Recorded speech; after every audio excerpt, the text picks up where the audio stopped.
So, this is the third part to, basically a little, series that I'm doing where I go over my problems with both, sexes and our relations to each other, and this one is gonna be combining them both and into the point that I'm trying to get at. Um, okay, so I just complained about men and women. What now?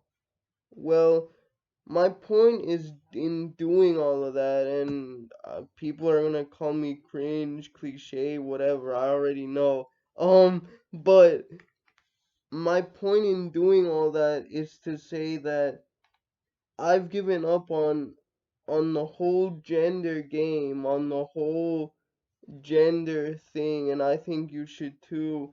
And here's why. The reason why is that honestly, you should anyone can chase after a man or a woman and get them. Even I've done it, okay? With enough time and effort, most people can do it. Obviously, I understand that biological systems are and evolutionary systems and social systems work together in such a way where not everyone does end up doing that. Um, but most people, even with the current zeitgeist, although it is getting worse, um, but even then, I don't think you should pursue men and women, or even be okay with the concept of men and women, because you know what? We're human and we can show compassion, and we need to move beyond substance. Men, women, their bodies, that's all substance. We need to go past that and into essence.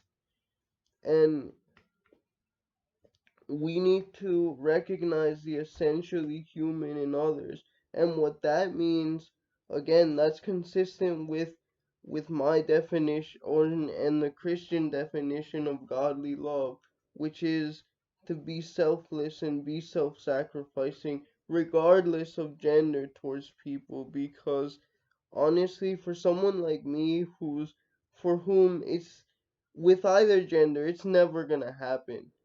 We already know that, but I see it as an opportunity to cultivate everything which differentiates humans from animals, and not even worry about the physical portion.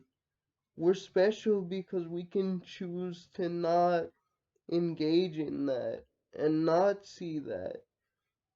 We can train ourselves to see without seeing and hear without hearing. That is to read between the lines of what the gospel says, which is to love one another and to have the will of others become your will. And not only that, not do it because some Jewish guys 2,000 years ago told you to, but because you really want to, because you really want to strive to see people, men and women, not as objects anymore, but especially women, because let's face it, historically they have been more objectified, but see them purely as subject. And that means giving up the physical. And it's hard, I know, but we we have to be willing, we have to be strong. We are strong, and we have to see beyond that. And particularly for me, it's a big deal because I'm in a chair. My entire life has basically been defined by how I look physically, and I guess that for me to look beyond that, so that there is no Jew or Gentile, no slave nor free, no male or female, as Galatians chapter 3 says. That's special to me. That's how I've wanted people to see me all my life. That really is, and it's a goal worth fighting for, in my opinion. And I think you guys should get rid of all the resentment, get rid of all the hate.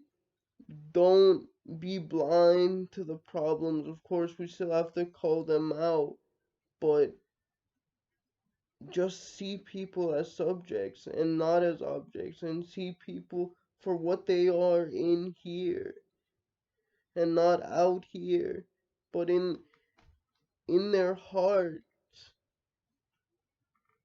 Please, anyone listening, I hope you take on that challenge. And I hope you develop really good relationships, because since dedicating myself to that, my relationships have improved drastically. Since accepting that the physical and the romantic are not for me, it's been such a relief. And that's what I wanted to share, and that's why I think we should strive to do that with each other. And I just want you to know that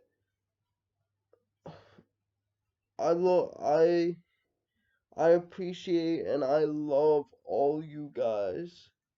I really do, male or female. My criticism of you, of the gender relations, the gender concepts, is not meant to be criticism of you guys personally. This is just basically the sequence of thoughts and of things that happen in my brain to make me realize this, which is the message of a lot of religions. And it's the message of the Torah, which in turn means it's the message of the gospel, but also Buddhism and Hinduism and Sikhism. It's just about seeing beyond the body, and that's what religion is about. And I think we should all cultivate that. And I hope you guys do. I love you all, and I really hope you enjoyed this. Okay, bye. Till next time.